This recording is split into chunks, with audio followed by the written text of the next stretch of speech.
Pak Hadi berdiri di bawah guyuran hujan rintik yang tak kunjung reda.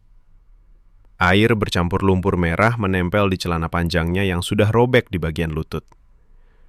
Tangan kanannya memegang gagang payung yang patah, tapi ia tak lagi memakainya. Ia hanya berdiri tegak, mata menatap masjid kecil di seberang sungai yang sudah sepi sejak banjir besar tahun lalu. Azan maghrib baru saja berkumandang dari speaker kecil yang suaranya parau karena kelembapan. Sholat lagi, gumamnya sambil tersenyum sinis. Tuhan kasih apa sama kita, Bu?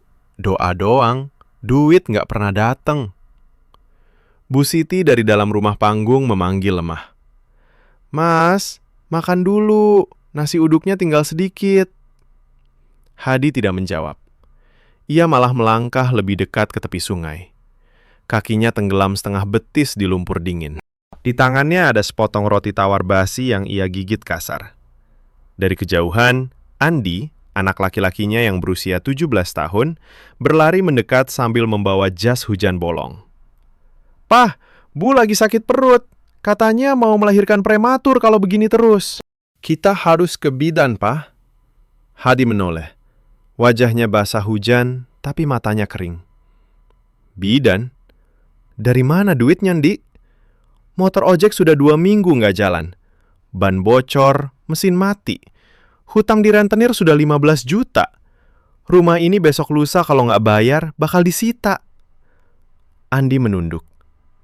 Air hujan menetes dari ujung rambutnya. Aku bisa berhenti sekolah, Pak. Kerja di tambang kayu sama Pak Karim. Katanya gajinya lumayan. Berhenti sekolah? Hadi tertawa pendek. Tawa itu terdengar pahit. Terus kamu mau jadi apa? Tukang angkut kayu basah seumur hidup? Seperti bapakmu ini? Rina, anak perempuan kecilnya yang baru 9 tahun, muncul di pintu rumah panggung. Kakinya telanjang, baju kaosnya kebesaran. Pa, sepatu sekolahku bolong. Besok ulangan, Pa. Hadi mengusap wajahnya dengan telapak tangan yang kasar. Ia merasa dada sesak. Bukan karena hujan, karena segalanya. Ibu mertuanya dulu meninggal karena penyakit jantung. Rumah sakit menolak karena ada tunggakan lama. Sejak itu, Hadi mulai berubah. Sholat 5 waktu yang dulu rajin, sekarang ia tinggalkan. Bahkan azan maghrib yang tadi terdengar, ia sambut dengan cibiran. Ia menoleh ke masjid kecil itu lagi. Atapnya bocor, dinding kayu sudah lapuk. Tak ada orang sholat di dalam. Hanya lampu kecil kuning redup. Agama cuma buat orang kaya, katanya keras. Suaranya mengalahkan rintik hujan. Yang miskin cuma dikasih janji surga, tapi di dunia kita cuma dikasih lumpur ini. Ia mengambil ludah di mulutnya, lalu meludah ke arah kiblat masjid. Ludah itu jatuh di tanah basah, bercampur air hujan. Seketika itu juga, sesuatu berubah. Hujan berhenti. Bukan mereda, berhenti total. Seolah ada tangan raksasa yang mematikan keran langit. Udara yang tadinya penuh bunyi rintik air, kini sunyi. Sangat sunyi. Bahkan suara jangkrik di semak-semak pinggir sungai ikut lenyap. Hanya tersisa detak jantung Hadi yang terdengar keras di telinganya sendiri. Ia mengerutkan kening. Apa ini? Kakinya masih di lumpur. Tapi lumpur itu terasa lebih dingin. Dingin menusuk tulang. Ia menoleh ke kiri, ke kanan. Rumah panggungnya masih di belakang. Lampu minyak kecil masih menyala di jendela. Bu Siti dan anak-anak pasti masih di dalam. Tapi suara mereka tak terdengar lagi. Lalu ia mendengarnya. Tap, tap, tap. Langkah kaki telanjang di atas tanah basah.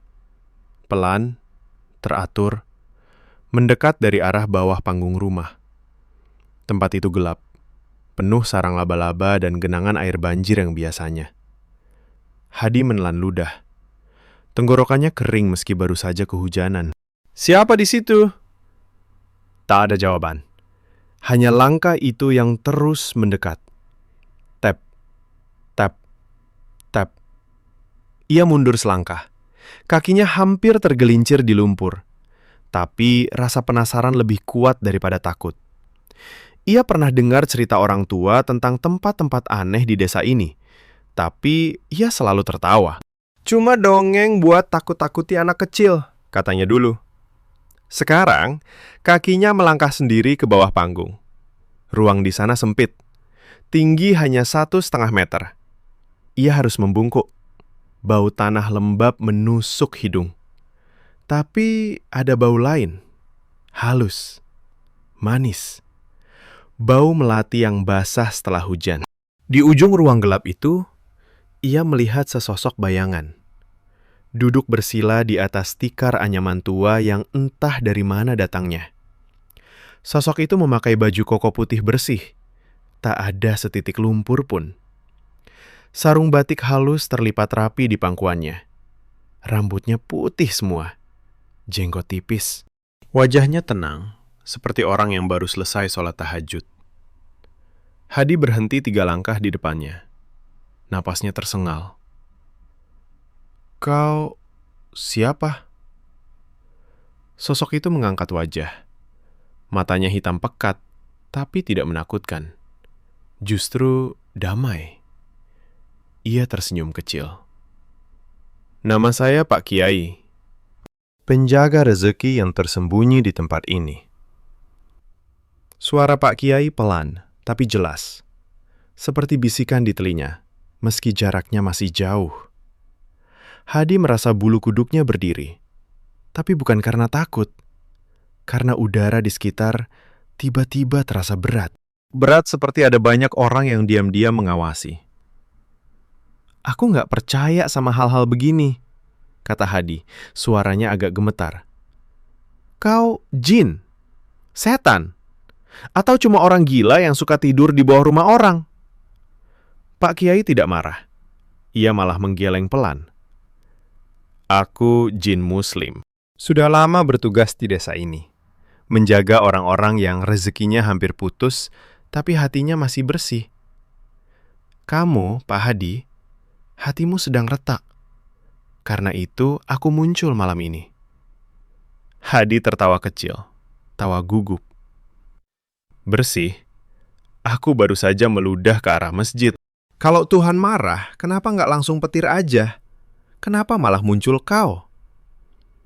Pak Kiai tetap tenang. Petir itu untuk yang sombong besar. Kamu hanya sedang marah karena lelah. Aku datang bukan untuk menghukum. Aku datang menawarkan satu karunia. Satu saja. Hadi merasa lututnya lemas. Ia jongkok di depan sosok itu. Lumpur menempel di telapak tangannya. Karunia apa? Duit? Rumah baru? Motor bagus? Pak Kiai menggeleng lagi. Bukan. Karunia ini lebih halus. Mulai besok, kamu akan melihat peluang yang orang lain tidak lihat.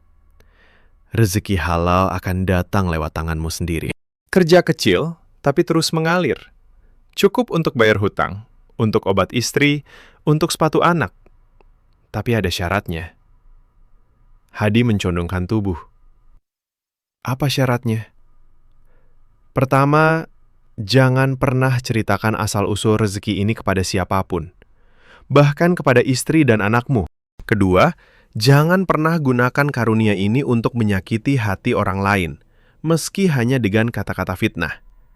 Kalau kau langgar, karunia akan berbalik menjadi pelajaran, bukan hukuman mati. Hanya pelajaran yang dingin. Hadi diam sejenak. Ia memikirkan hutang 15 juta. Ia memikirkan Bu Siti yang meringis kesakitan di atas. Ia memikirkan Andi yang ingin berhenti sekolah. Semua terasa berat di dada. Baik, katanya akhirnya. Suaranya hampir berbisik. Aku setuju. Pak Kiai mengangguk pelan. Ia mengulurkan tangan kanannya. Di telapak tangan itu ada sebutir biji melati kecil yang masih basah. Pegang ini sebentar. Hadi menyentuh biji itu. Dingin. Sangat dingin. Seperti es yang baru diambil dari kulkas. Tapi setelah 2 detik, biji itu menghilang begitu saja, seolah meresap ke kulitnya. Tak ada bekas. Hanya bau melati yang semakin kuat, bercampur kapur barus yang lembut. Pak Kiai tersenyum. Sekarang pulanglah. Malam ini sudah cukup. Hadi mundur perlahan. Saat ia keluar dari bawah panggung, hujan tiba-tiba turun lagi.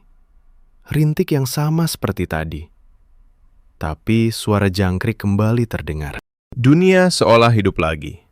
Ia berjalan ke tangga rumah panggung. Kakinya berat. Saat naik anak tangga kayu yang berderit, ia mendengar suara Bu Siti dari dalam. "Mas, perutku kok tiba-tiba enakan ya? Sakitnya hilang." Hadi berhenti di depan pintu. Ia menoleh ke bawah panggung sekali lagi. Gelap. Tak ada siapa-siapa. Tapi di dalam dada, ia merasa ada sesuatu yang baru. Sesuatu yang hangat meski udara malam tetap dingin. Ia belum sadar bahwa malam ini dia baru saja melangkah ke tempat di mana waktu tidak lagi milik dia seorang. Dan besok, segalanya akan mulai berubah. Pelan, tapi pasti. Pak Hadi mendorong pintu kayu rumah panggung dengan bahu yang basah. Bunyi engsel yang sudah karatan terdengar nyaring di malam yang baru saja kembali ramai dengan suara hujan. Di dalam, cahaya lampu minyak temaram menyinari wajah Bu Siti yang duduk bersandar di dinding papan. Tangannya memegang perut yang masih agak membuncit. Wajahnya yang tadi pucat, kini sedikit merona. "Mas, aneh sekali," katanya pelan. "Tadi sakitnya seperti mau melahirkan. Sekarang hilang begitu saja. Seperti ada yang tarik pergi." Hadi tidak langsung menjawab. Ia melepas baju kaos basahnya, menggantungnya di paku dinding. Air menetes ke lantai kayu yang sudah lapuk. "Mungkin kecapean aja, Bu. Cuaca begini, badan mudah sakit." Andi duduk di sudut ruangan, memeluk lutut. Matanya masih merah karena hampir menangis tadi. "Pak, tadi Pak kemana?" "Aku panggil-panggil dari tangga. Pak nggak jawab." Hadi mengusap rambut anaknya yang basah. "Cuma jalan-jalan sebentar, Ndi. Mikir hutang." Rina sudah tertidur di tikar tipis. Tubuh kecilnya meringkuk. Sepatu sekolahnya yang bolong tergeletak di samping. Hadi melihat itu, lalu menunduk. Dada terasa sesak lagi. Tapi kali ini ada rasa hangat aneh yang menyusup di antara sesak itu. Malam itu ia tidur dengan gelisah. Dalam mimpi, ia melihat biji melati yang disentuhnya tadi. Biji itu tumbuh menjadi pohon besar di bawah panggung. Akarnya merayap ke seluruh rumah. Bau melati memenuhi udara, bercampur kapur barus yang membuat kepalanya pusing ringan. Pagi harinya, hujan masih rintik. Tapi Hadi bangun dengan perasaan berbeda. Ia turun ke sungai kecil, mencari kerja harian seperti biasa. Biasanya, ia cuma dapat angkut pasir atau bantu tarik perahu nelayan kecil. Upahnya pas-pasan, kadang cuma cukup beli beras sehari. Tapi hari itu, saat ia berdiri di tepi sungai, seorang lelaki paruh baya mendekat. Lelaki itu pemilik warung kecil di ujung desa. "Pak Hadi, motor ojekmu masih rusak ya? Kalau mau, saya ada pekerjaan. Bantu angkut barang dari kapal kecil yang baru merapat. Bayarannya lumayan hari ini. 500.000 untuk 1 hari penuh." Hadi mengerutkan kening. 500.000? Biasanya paling 120.000 doang. Lelaki itu tersenyum. "Hari ini banyak barang, dan kamu orangnya kuat. Mau nggak?" Hadi mengangguk cepat. Sepanjang hari ia bekerja tanpa lelah.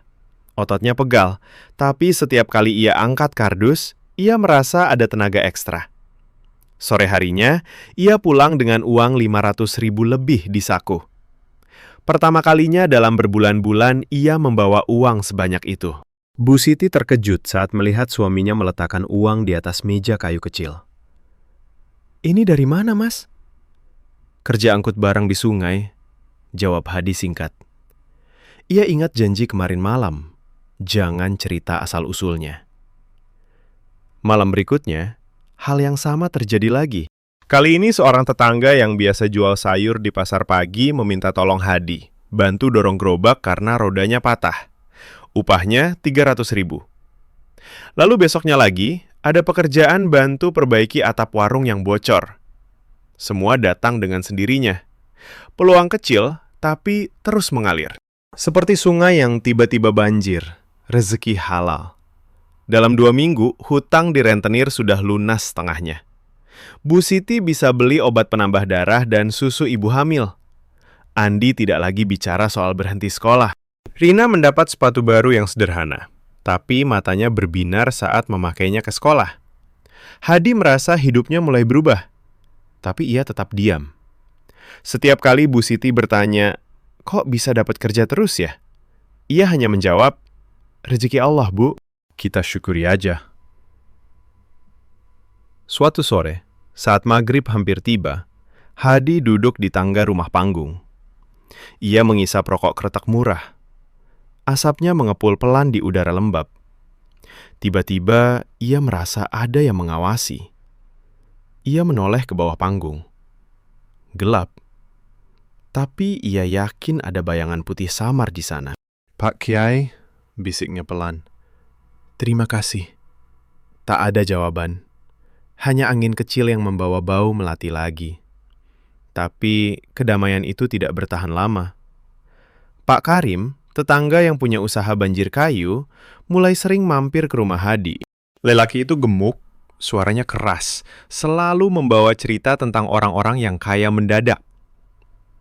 "Wah, Pak Hadi sekarang kelihatan cerah ya?" katanya suatu malam sambil duduk di bangku bambu depan rumah. "Dulu tiap hari cuma ngomel soal miskin. Sekarang kerjaannya lancar terus." "Rahasianya apa, Pak?" Hadi tersenyum tipis.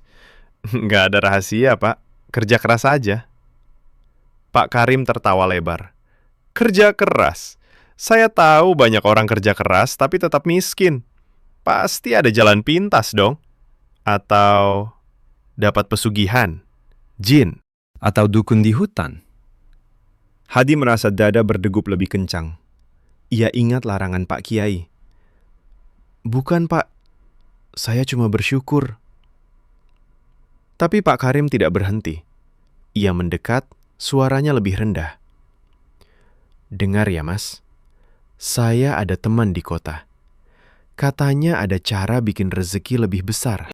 Cuma perlu sedikit fitnah kecil. Misalnya bilang ke orang-orang bahwa tetangga sebelah dapat duit haram.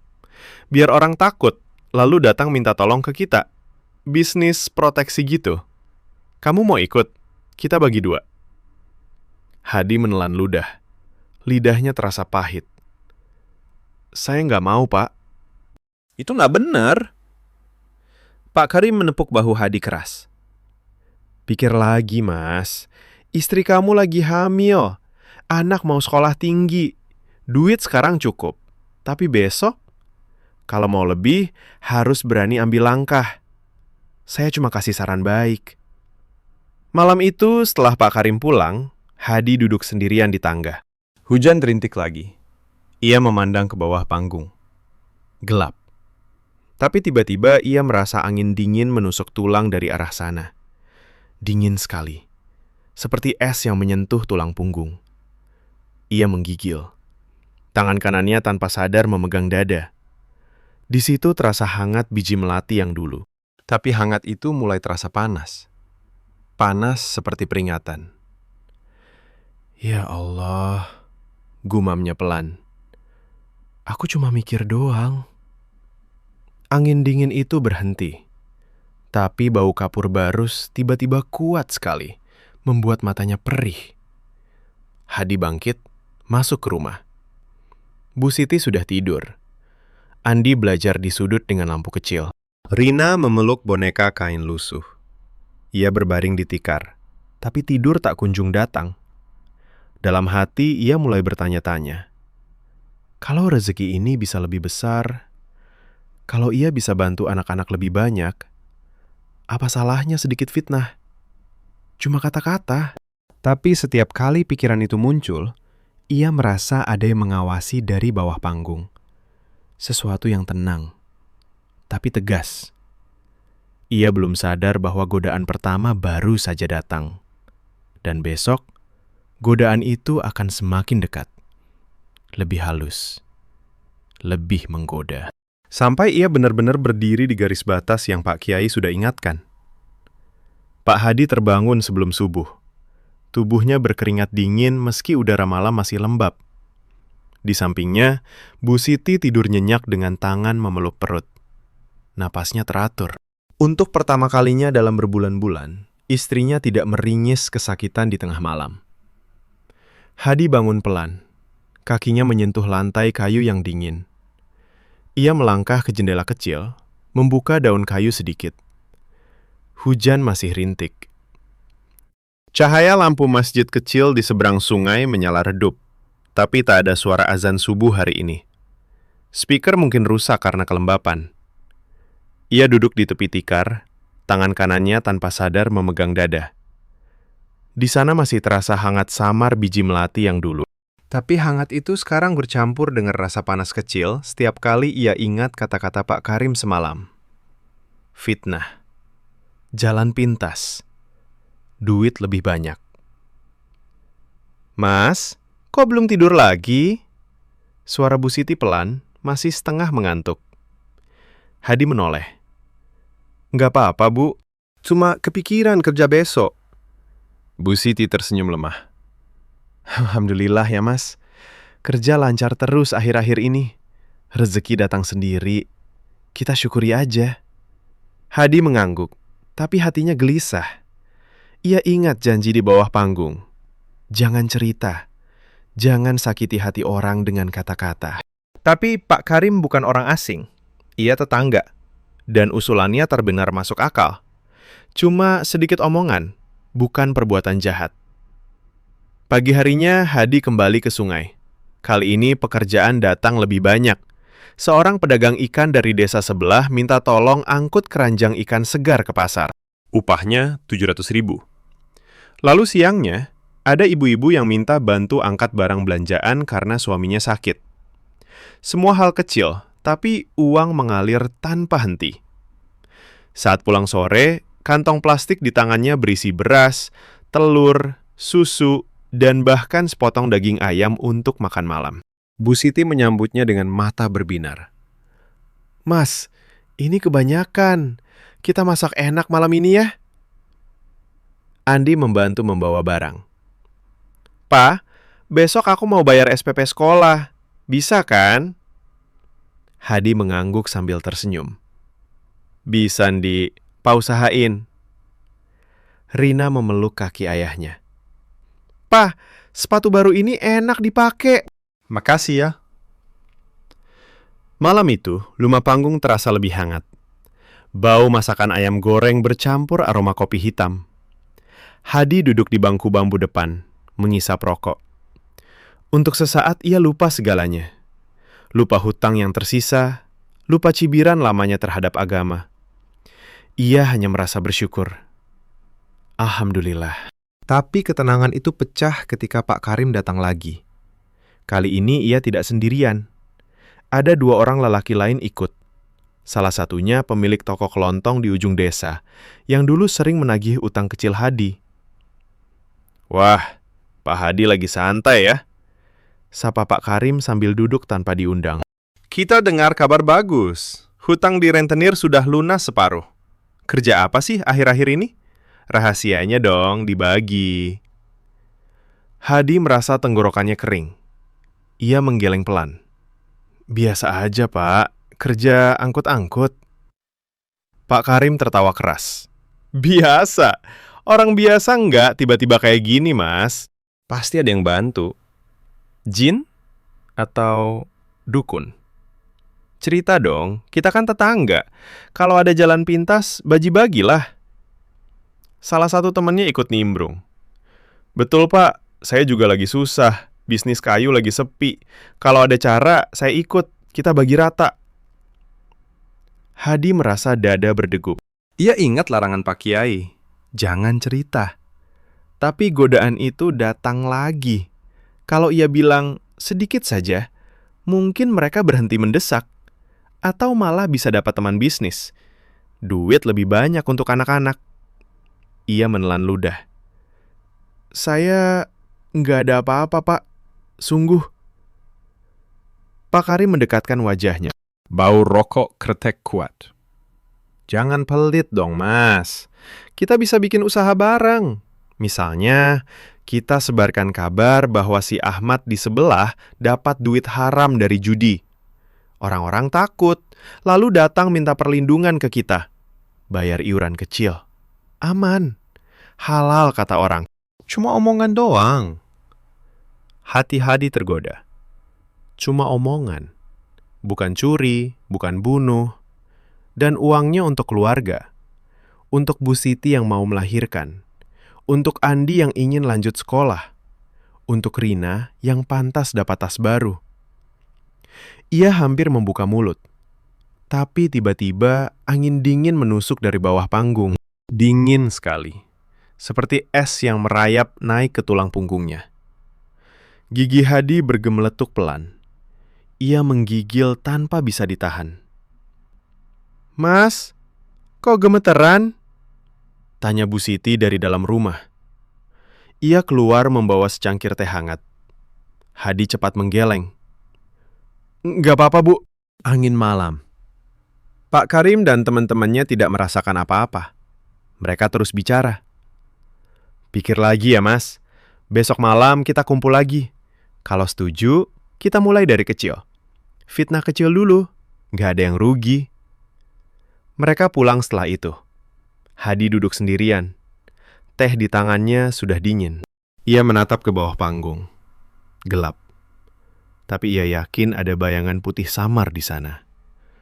Bau melati dan kapur barus kembali tercium. Kali ini lebih kuat. Seperti peringatan. Malam itu Hadi tidak bisa tidur. Ia berbaring di tikar. Mata terbuka lebar. Dalam hati ia berperang. Satu sisi bilang, cuma kata-kata untuk keluarga. Sisi lain ingat suara Pak Kiai yang tenang. Jangan sakiti hati orang lain, meski hanya dengan kata-kata.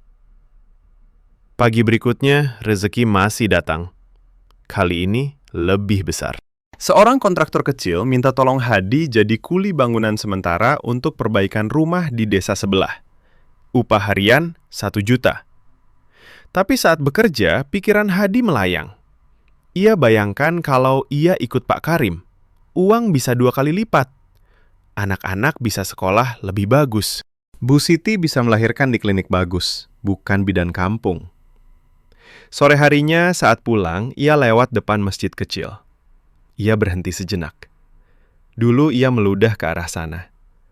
Sekarang ia hanya berdiri diam. Tapi dalam hati masih ada cibiran kecil. Kalau Tuhan benar-benar kasih rezeki, kenapa dulu ibu saya mati karena nggak ada duit? Ia menggeleng, melanjutkan jalan. Tapi langkahnya terasa berat. Saat tiba di rumah, Bu Siti menyambut dengan wajah cemas. Mas, tadi Pak Karim datang lagi. Katanya besok malam ada pertemuan kecil di rumahnya. Ajak kamu? Katanya soal bisnis baru. Hadi diam. Ia meletakkan uang upah hari ini di meja. Aku mikir dulu, Bu.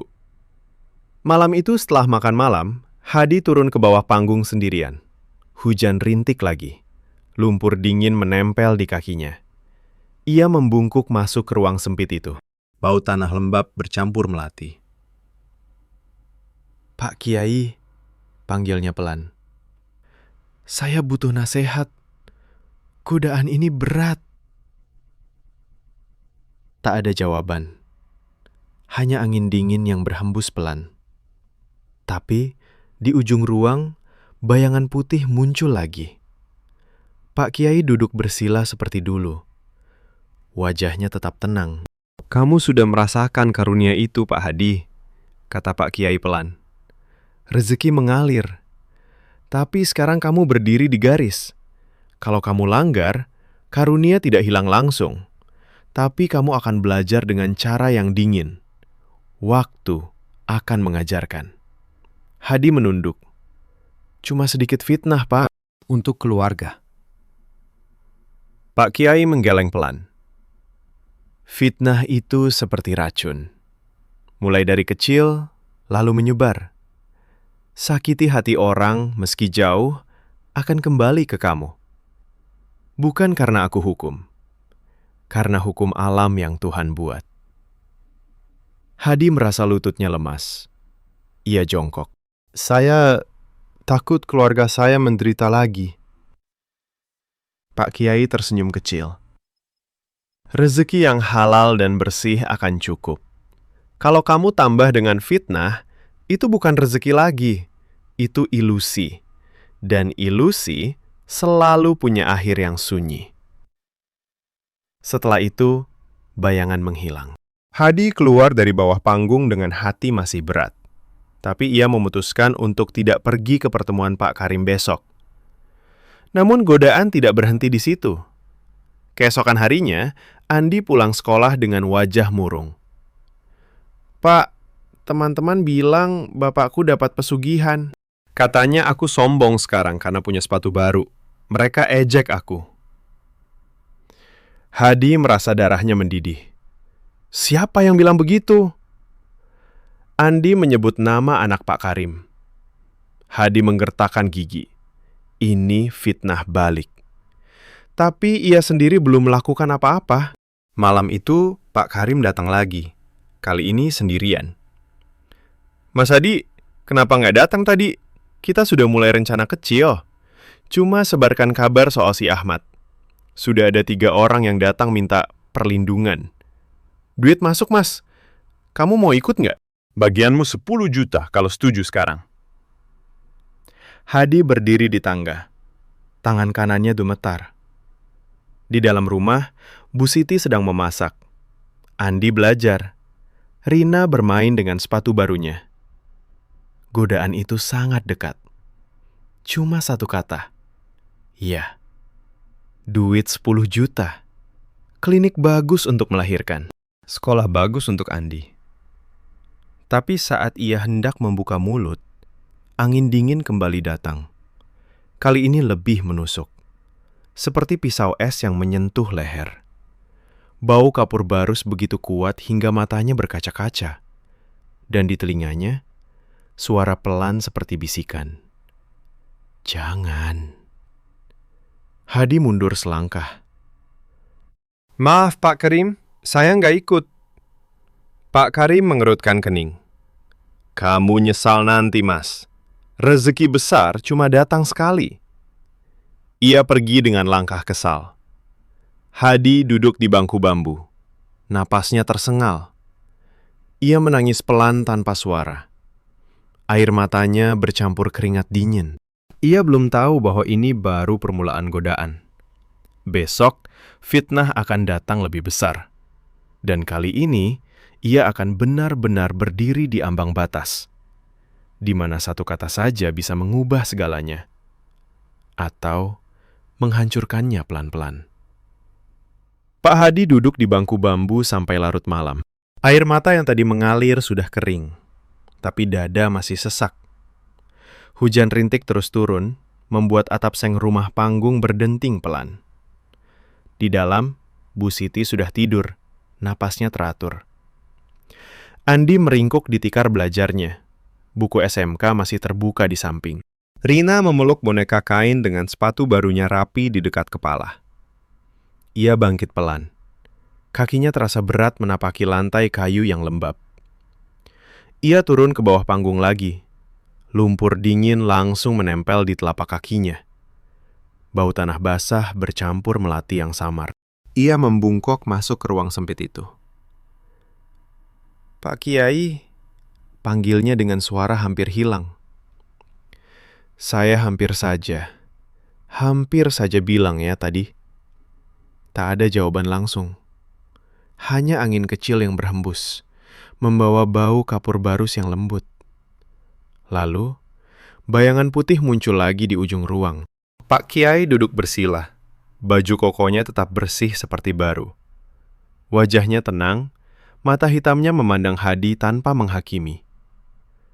Kamu sudah merasakan dinginnya peringatan, Pak Hadi, kata Pak Kiai pelan. Suaranya seperti hembusan angin malam. Itu bukan hukuman, itu rahmat. Karena kalau kamu langgar sekarang, pelajaran akan lebih berat nanti. Hadi jongkok, tangannya memegang lutut yang gemetar. Tapi godaan itu kuat, Pak. Pak Karim bilang 10 juta untuk Bu Siti melahirkan di klinik. Untuk Andi sekolah. Saya capek lihat mereka menderita. Pak Kiai mengangguk pelan. Rezeki yang kamu dapat sekarang sudah cukup, Mas. Kalau kamu tambah dengan fitnah, itu bukan tambahan. Itu pengurangan. Hati yang tadinya bersih akan retak. Dan retak itu akan menyebar ke keluarga. Hadi menunduk. Saya takut, Pak. Takut kalau besok mereka datang lagi dengan tawaran lebih besar. Pak Kiai tersenyum kecil. Besok akan datang ujian yang lebih halus. Bukan dari Pak Karim, tapi dari mulut orang yang kamu sayang. Siap-siaplah. Dan ingat, batas itu rahmat. Kalau kamu tidak punya batas, kamu akan hancur oleh keinginanmu sendiri. Bayangan itu menghilang pelan. Hadi keluar dari bawah panggung dengan hati yang sedikit lebih ringan. Tapi malam itu, ia tetap gelisah. Ia berbaring di samping Bu Siti. Mata terbuka menatap langit-langit papan yang bocor di satu sudut. Pagi harinya, rezeki masih mengalir seperti biasa. Hadi membantu nelayan angkut jaring ikan. Upahnya 800.000. Siangnya, seorang guru SD minta tolong bantu angkat meja-meja baru untuk kelas. Semua halal, semua datang sendiri. Tapi di kepalanya, bayangan 10 juta dari Pak Karim masih menari. Sore harinya, saat ia pulang, Bu Siti menyambut dengan wajah cemas. Perutnya sudah besar, langkahnya pelan. Mas, tadi Bu RT datang, katanya ada kabar buruk. Orang-orang di desa mulai bisik-bisik soal kita. Katanya kita dapat rezeki aneh. Ada yang bilang pesugihan. Ada yang bilang dukun.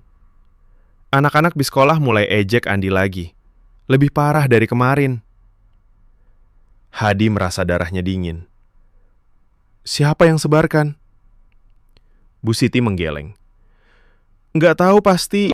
Tapi Bu RT bilang mungkin dari Pak Karim. Ia kesal karena kamu nggak ikut rencananya. Hadi duduk di bangku bambu. Tangan kanannya mengepal. Ini fitnah balik. Padahal ia belum melakukan apa-apa. Tapi mulut orang sudah bergerak. Andi pulang sebentar kemudian. Wajahnya pucat. Pa, di sekolah hari ini teman-teman bilang bapakku makan duit haram. Mereka bilang jangan dekat-dekat aku. Aku malu, Pa. Hadi memeluk anaknya. Tubuh Andi gemetar. Maafkan, Pak Andi. Pa nggak salah apa-apa.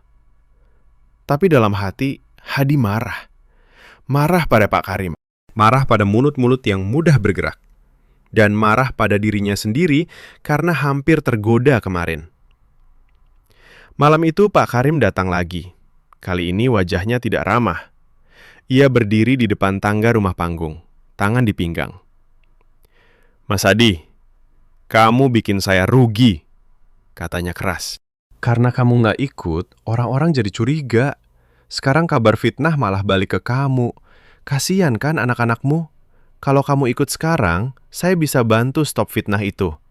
Saya bilang ke orang-orang bahwa itu cuma salah paham.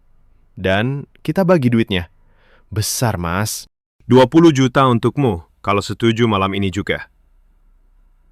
Hadi berdiri di tangga. Kakinya dingin. Di belakangnya, Bu Siti dan anak-anak mendengarkan dari dalam. Rina mengintip dari celah pintu, matanya besar karena takut. Pak, saya nggak mau. Jawab Hadi tegas, meski suaranya bergetar. Saya cukup dengan rezeki yang ada. Pak Karim tertawa sinis. Cukup. Lihat istri kamu. Besok-besok melahirkan. Kalau ada komplikasi, klinik mahal. Kamu mau anakmu lahir di bidan kampung yang kotor? Pikir lagi, Mas. Satu kata saja. Ya. Dan semuanya beres. Hadi menelan ludah. Godaan itu sangat kuat sekarang. 20 juta. Klinik bersih. Sekolah bagus. Masa depan anak-anak terjamin. Cuma satu kata. Dan fitnah yang beredar akan berhenti. Ia hampir membuka mulut. Tapi tiba-tiba udara di sekitar rumah menjadi sunyi. Sangat sunyi. Suara hujan rintik hilang. Suara jangkrik hilang. Hanya detak jantungnya yang terdengar keras. Lalu dingin itu datang lagi.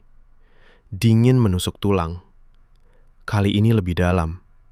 Seperti es yang merayap dari kaki naik ke dada. Gigi Hadi bergemeletuk. Tangan kanannya memegang dada, tempat biji melati dulu meresap. Panas di sana terasa membakar sekarang. Seperti peringatan yang lebih keras. Ya Allah, bisiknya pelan. Pak Karim tidak merasakan apa-apa. Kenapa, Mas? Dingin. Ayo cepat putuskan. Hadi mundur selangkah. Saya tolak, Pak. Pulanglah. Pak Karim menggeleng kesal. Kamu bodoh, Mas. Besok fitnah akan lebih besar. Kamu akan menyesal. Ia pergi dengan langkah berat.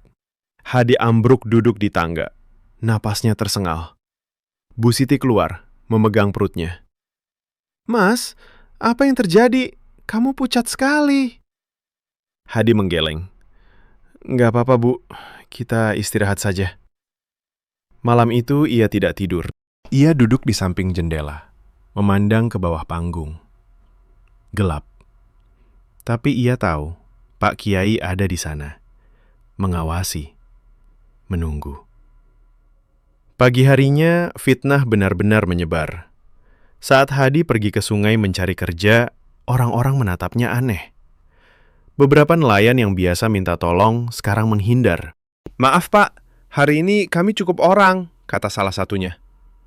Rezeki yang biasa mengalir tiba-tiba tersendat. Hanya dapat pekerjaan kecil dengan upah 100.000. Hadi pulang dengan tangan kosong. Di rumah, Bu Siti menangis pelan. Tadi bidan datang cek, katanya tekanan darah tinggi. Harus ke klinik. Tapi duitnya... Andi duduk di sudut, bukunya tertutup. Pah, aku mau berhenti sekolah saja, biar bantu Pa cari uang. Rina memeluk lutut ayahnya. Pah, teman-teman bilang rumah kita ada jin jahat. Aku takut tidur. Hadi memeluk ketiga-tiganya. Tubuhnya gemetar. Ini lebih buruk dari dulu. Dulu hanya miskin. Sekarang miskin plus fitnah. Plus malu. Malam itu ia turun ke bawah panggung lagi. Lumpur lebih dingin. Ia berlutut di depan ruang gelap. Pak Kiai, tolong. Saya nggak tahan. Keluarga saya menderita karena fitnah ini. Bayangan putih muncul. Pak Kiai duduk tenang. Ini bukan karena aku, Pak Hadi. Ini karena mulut manusia. Fitnah itu seperti api. Kalau kamu ikut meniupnya, api akan membakar rumahmu sendiri. Tapi kalau kamu tetap diam dan bersabar, api akan padam sendiri. Hadi menangis. Tapi bagaimana caranya? Rezeki sudah tersendat. Istri saya butuh klinik. Pak Kiai mengulurkan tangan. Di telapaknya ada sehelai daun melati kering. Pegang ini. Besok pagi, pergi ke masjid kecil itu. Salat maghrib di sana. 1 rakaat saja. Dengan hati yang ikhlas. Bukan minta duit. Minta kekuatan untuk tetap bersih. Hadi menyentuh daun itu. Dingin. Lalu daun menghilang ke kulitnya. Ia keluar dari bawah panggung dengan hati yang masih goyah. Tapi ada sedikit harapan. Besok sore, saat azan maghrib berkumandang parau dari speaker masjid kecil, Hadi berdiri di depan masjid. Kakinya ragu. Dulu ia meludah ke sini. Sekarang ia melangkah masuk. Lantai masjid basah karena bocor. Tak ada karpet. Hanya tikar tua.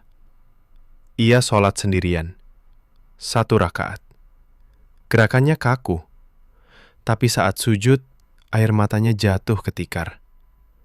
Ya Allah, ampuni saya yang dulu sombong. Beri saya kekuatan untuk tidak tergoda lagi. Saat ia selesai, ia merasa ringan. Tapi saat keluar masjid, Pak Karim sudah menunggu di luar dengan 2 orang lain. Mas Hadi, sekarang kamu sholat. Terlambat. Fitnah sudah menyebar ke desa sebelah. Besok orang-orang akan datang ke rumahmu minta penjelasan. Kalau kamu ikut rencana kami sekarang, semua beres. 30 juta. Untuk kamu. Hadi berdiri tegak. Dingin mulai terasa lagi di punggungnya. Tapi kali ini, ia tahan.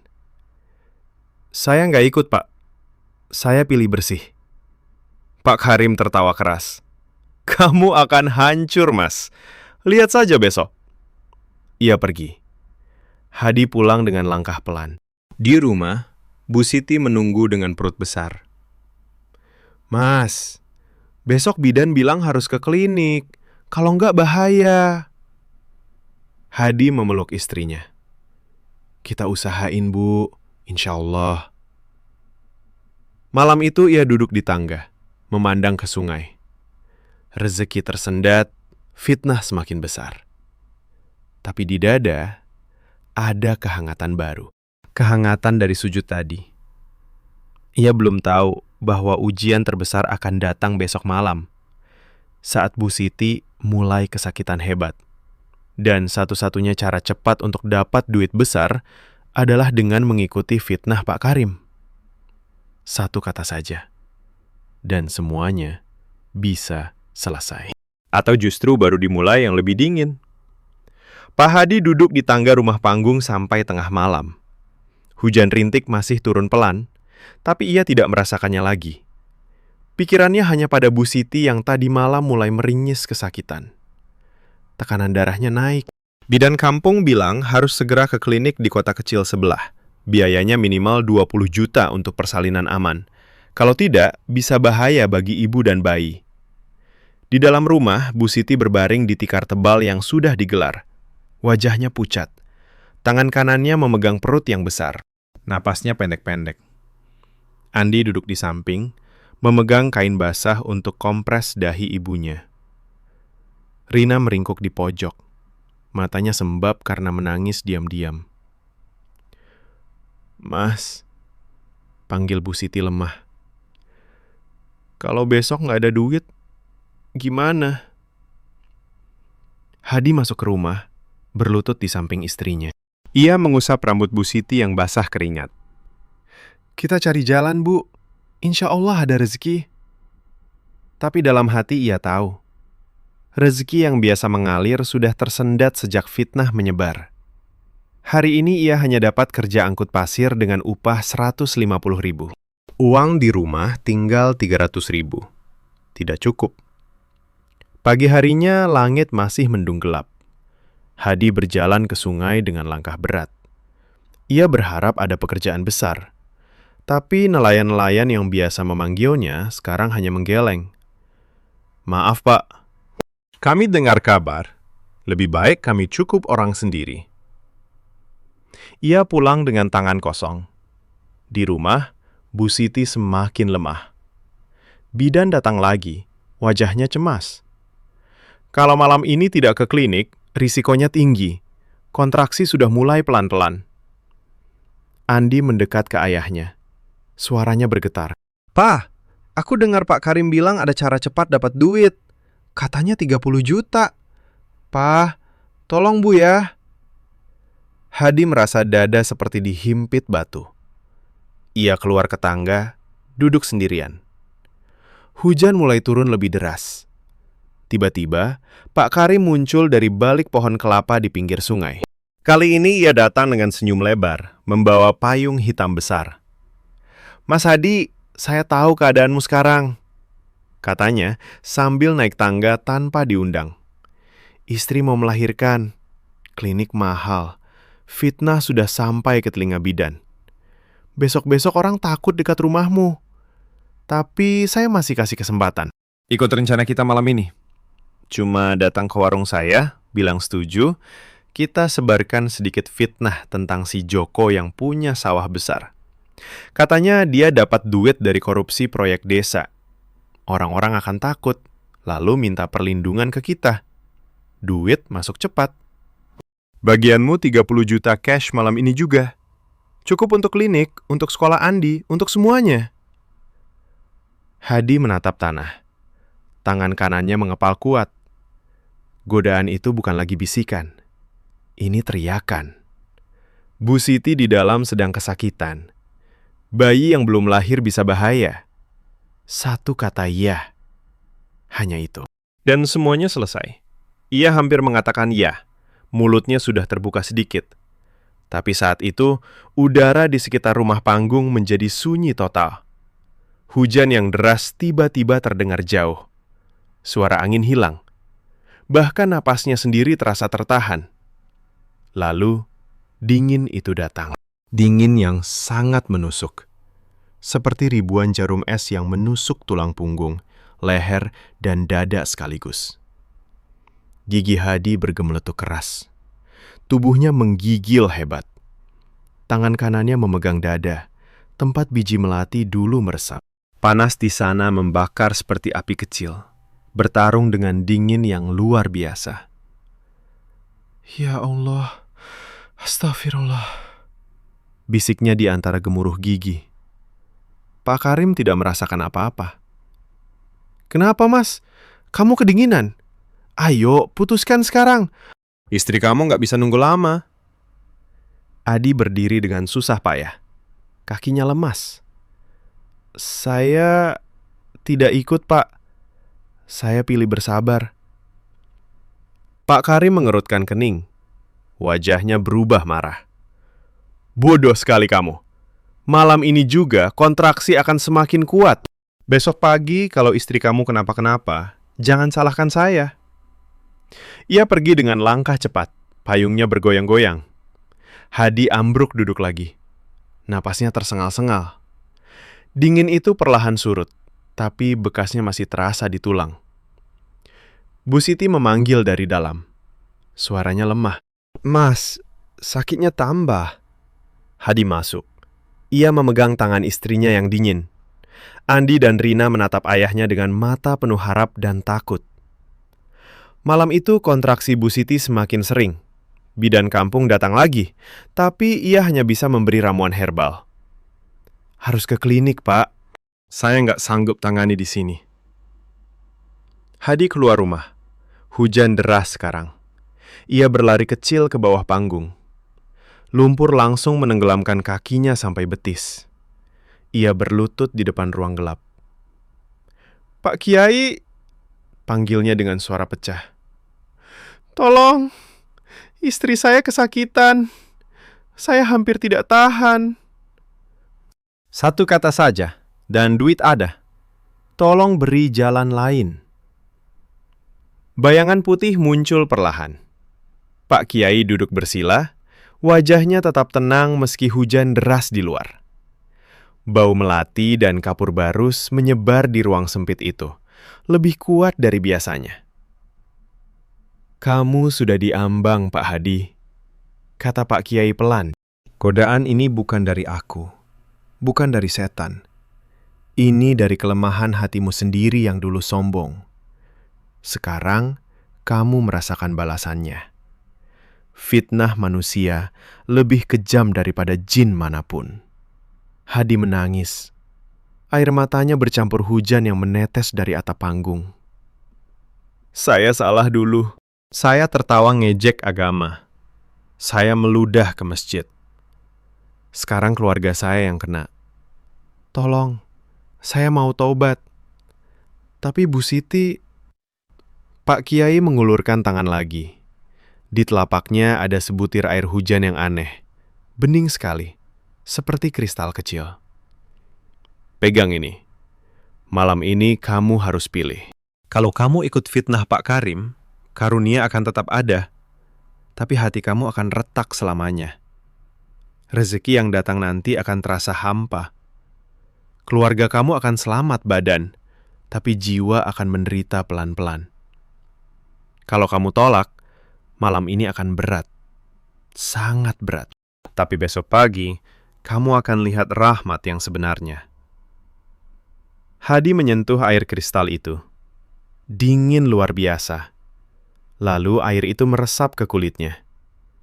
Ia merasa seluruh tubuhnya seperti disiram es. Ia keluar dari bawah panggung. Hujan deras membasahi tubuhnya. Ia masuk ke rumah. Bu Siti sekarang menjerit kecil setiap kontraksi datang. Andi memegang tangan ibunya, menangis. Rina bersembunyi di balik tikar. Hadi berlutut di samping istrinya. Bu, saya nggak akan ikut fitnah itu. Kita hadapi bersama. Ya Allah, tolong kami. Bu Siti memegang tangan suaminya kuat. Alhamdulillah, Mas. Saya ikut kamu. Malam itu menjadi malam terpanjang. Kontraksi semakin kuat. Bu Siti menjerit pelan. Bidan kampung bolak-balik memberi ramuan. Hadi sholat di sudut rumah. Rokaat demi rokaat. Meski gerakannya kaku karena lelah. Ia memohon ampun atas cibiran lamanya. Atas sombongnya. Atas hampir tergoda fitnah. Setiap kali ia hampir putus asa, dingin itu datang lagi. Tapi kali ini dingin itu terasa seperti pelukan. Dingin yang menenangkan, bukan menghukum. Bau melati semakin kuat di dalam rumah, meski tidak ada bunga. Subuh menjelang. Hujan masih deras. Tiba-tiba terdengar suara langkah kaki di tangga rumah panggung. Bukan Pak Karim. Suara itu ringan. Beberapa orang. Hadi keluar. Di depan pintu berdiri 3 orang lelaki dari masjid desa sebelah. Mereka membawa tas besar. Pak Hadi, kata yang tertua. Kami dengar kabar tentang istri Bapak. Kami dari jamaah masjid. Malam ini kami kumpulkan sedekah darurat. Ada 27 juta lebih. Cukup untuk klinik. Kami antar sekarang juga dengan mobil pickup. Hadi berdiri membeku. Air mata mengalir di wajahnya yang basah hujan. Ini dari mana? Lelaki itu tersenyum. Rezeki dari Allah. Kemarin ada orang kaya dari kota yang mampir ke masjid. Ia bilang mimpi dapat perintah untuk bantu keluarga yang sedang ujian di desa ini. Namanya Pak Kiai, katanya. Tapi kami tidak tahu siapa. Pokoknya uangnya ada. Ayo, kita berangkat sekarang. Istri Bapak sudah tidak bisa ditunda. Hadi menangis terisak. Ia memanggil Andi dan Rina. Mereka mengangkat Bu Siti dengan hati-hati ke pick-up. Sepanjang jalan ke klinik, Hadi memegang tangan istrinya. Bu Siti tersenyum lemah. Mas, kita selamat. Di klinik, persalinan berjalan lancar. Bayi laki-laki lahir sehat, meski prematur sedikit. Dokter bilang tekanan darah Bu Siti stabil, berkat ramuan dan doa. Hadi duduk di koridor klinik, memeluk Andi dan Rina. Uang sedekah masih cukup untuk obat-obatan dan transport pulang. Sore harinya, saat mereka kembali ke rumah panggung dengan bayi baru, hujan sudah reda. Matahari sore menyelinap dari balik awan. Pak Karim lewat di depan rumah, melihat keluarga Hadi yang utuh. Ia hanya diam, lalu berjalan cepat pergi tanpa bicara. Hadi turun ke bawah panggung malam itu. Ruang itu terasa lebih hangat sekarang. Pak Kiai muncul sekali lagi. Kamu sudah pilih, Pak Hadi, kata Pak Kiai pelan. Kamu tolak fitnah. Kamu pilih bersih. Karunia tidak hilang.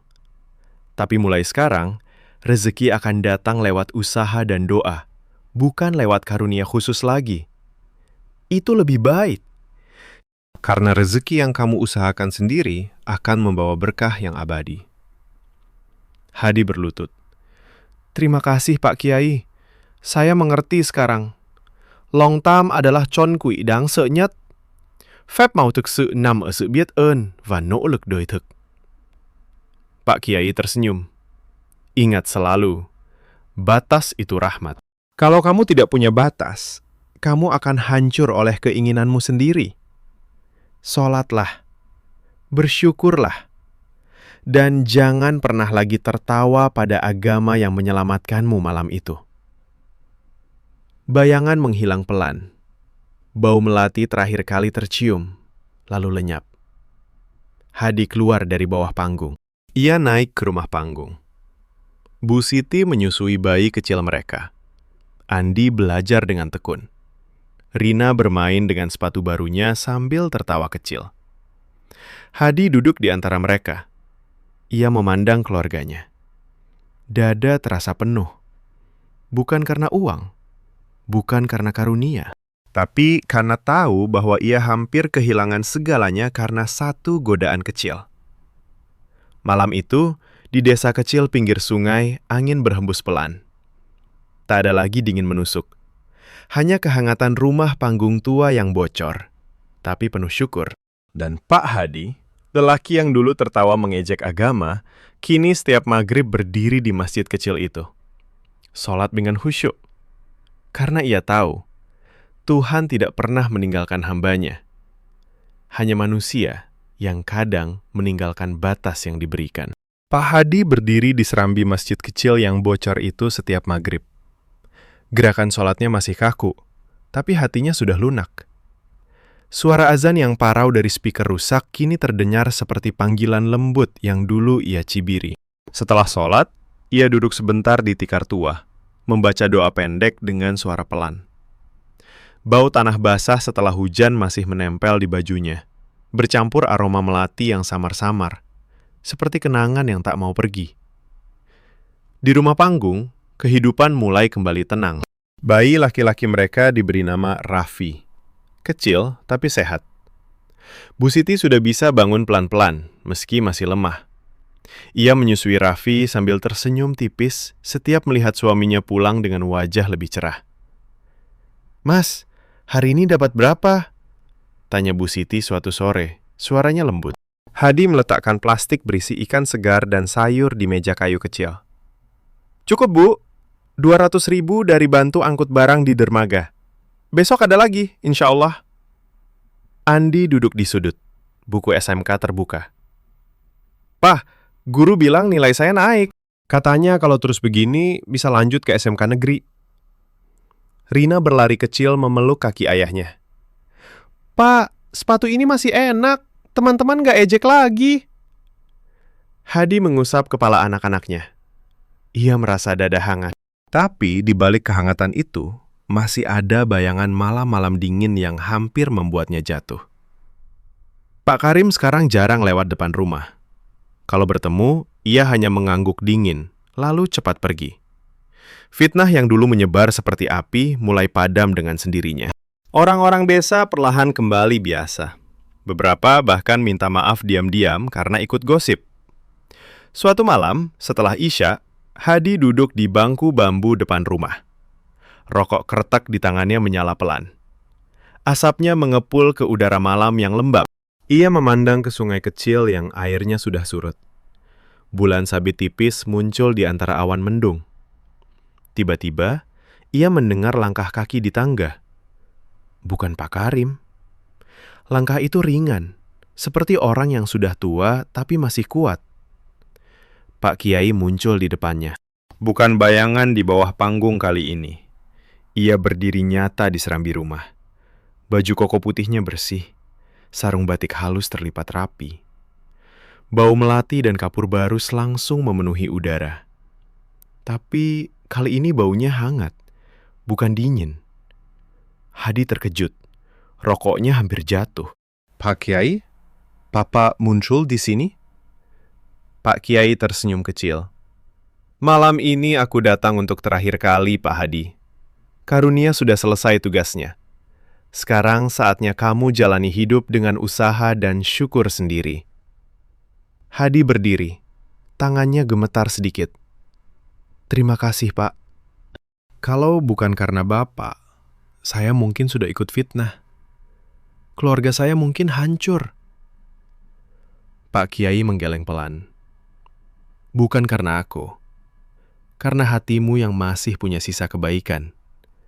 Aku hanya penjaga pintu. Kamu yang memilih untuk tidak melanggar batas." Ia duduk di bangku bambu di samping Hadi. Suaranya tetap pelan, tenang, seperti orang tua yang memberi nasihat di malam sunyi. Ingat ya mas, Long Tam itu Chon Kui paling berbahaya. Ia tidak datang dengan wajah seram. Ia datang dengan wajah sayang pada keluarga. Dengan wajah khawatir untuk masa depan anak. Ia bisik pelan. Cuma sedikit fitnah, cuma kata-kata. Tapi sekali kamu buka pintu, ia akan masuk dan makan habis semuanya. Hati, keluarga, ketenangan. Hadi menunduk. Saya dulu bodoh, Pak. Saya tertawa ngejek sholat, ngejek masjid, ngejek orang yang berdoa. Saya pikir Tuhan cuma kasih ke orang kaya. Ternyata, Tuhan kasih pelajaran lewat dingin yang Bapak kirim. Dingin itu selamatkan saya. Pak Kiai mengangguk. Dingin itu bukan hukuman, itu pelukan kasar dari rahmat. Kalau kamu terus tertawa, mungkin yang datang bukan dingin, tapi kehancuran total. Alhamdulillah, kamu berhenti tepat waktu. Mereka diam sejenak. Hanya suara jangkrik dan angin malam yang berhembus pelan. Pak Kiai, kata Hadi pelan. Apa saya masih boleh minta satu hal? Apa itu? Kalau suatu hari godaan datang lagi, lebih besar, tolong ingatkan saya sekali lagi, meski hanya dengan angin dingin kecil. Pak Kiai tersenyum. Aku tidak akan muncul lagi, Mas. Tapi kamu sudah punya penjaga di dalam dada. Setiap kali kamu hampir tergoda, kamu akan ingat malam-malam dingin itu. Ingat suara Bu Siti yang menjerit kesakitan. Ingat air mata Andi dan Rina. Itu cukup sebagai pengingat. Hadi mengangguk. Air matanya jatuh pelan. Pak Kiai berdiri. Sekarang aku pamit. Jalani hidup dengan bersih. Sholat tepat waktu. Bersyukur atas yang kecil. Kerja keras dengan tanganmu sendiri. Rezeki yang kamu usahakan akan lebih berkah daripada karunia manapun. Ia melangkah turun tangga. Kakinya tidak menyentuh lumpur. Langkahnya pelan. Tap, tap, tap. Seperti dulu di bawah panggung. Tapi kali ini langkah itu menjauh, menghilang ke arah sungai. Hadi berdiri di serambi, memandang sampai bayangan putih lenyap di kegelapan. Bau melati masih tersisa sebentar, lalu hilang di bawah angin. Keesokan harinya, hidup berjalan biasa. Hadi bangun subuh, sholat berjamaah di masjid kecil dengan beberapa orang desa. Setelah itu, ia pergi ke sungai, cari kerja angkut barang. Upahnya tidak besar, tapi cukup.